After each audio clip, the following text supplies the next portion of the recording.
ଆଜି ହେଉଛି 19 ସେପ୍ଟେମ୍ବର 2025 ଶୁକ୍ରବାର। ଆଜିକାର ପାଣିପାଗ ଅପଡେଟ୍ ଆସିସାରିଛି।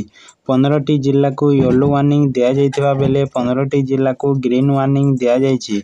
ଗ୍ରୀନ୍ ୱାର୍ଣ୍ଣିଂ ଦିଆଯାଇଥିବା ଜିଲ୍ଲାଗୁଡ଼ିକରେ ପାଗ ଶୁଖିଲା ରହିବ ଏବଂ ୟେଲୋ ୱାର୍ଣ୍ଣିଂ ଦିଆଯାଇଥିବା ଜିଲ୍ଲାଗୁଡ଼ିକରେ ମଧ୍ୟମ ଧରଣର ବର୍ଷା ସହିତ 30ରୁ 40 କିମି ବେଗରେ ପବନ ଏବଂ ବିଜୁଳି ଘଡ଼ଘଡ଼ି ରହିଅଛି। ଏହି ସେପ୍ଟେମ୍ବର ମାସରେ ବାତ୍ୟା ହେବାର ଅଧିକ ସମ୍ଭାବନା ରହିଅଛି। କେଉଁ ଜିଲ୍ଲାକୁ କେଉଁ ୱାର୍ଣ୍ଣିଂ ଦିଆଯାଇଛି ଜାଣିବା ପୂର୍ବରୁ ଚ୍ୟାନେଲକୁ ନୂଆ କରି ଆସିଥିଲେ ସବସ୍କ୍ରାଇବ୍ କରି ଭିଡ଼ିଓକୁ ଲାଇକ୍ କରନ୍ତୁ। ଗ୍ରୀନ୍ ୱାର୍ଣ୍ଣିଂ ଦିଆଯାଇଥିବା ଜିଲ୍ଲାଗୁଡ଼ିକ ହେଉଛି ମାଲକାନଗିରି, କୋରାପୁଟ, ରାୟଗଡ଼ା, ନବରଙ୍ଗପୁର, କଳାହାଣ୍ଡି, କନ୍ଧମାଳ, ନୂଆପଡ଼ା, ବଲାଙ୍ଗୀର, ବୌଦ୍ଧ, ସୋନପୁର, ସମ୍ବଲପୁର, ଝାରସୁଗୁଡ଼ା, ଦେବଗଡ଼, ଅନୁଗୁଳ, ଢେଙ୍କାନାଳ।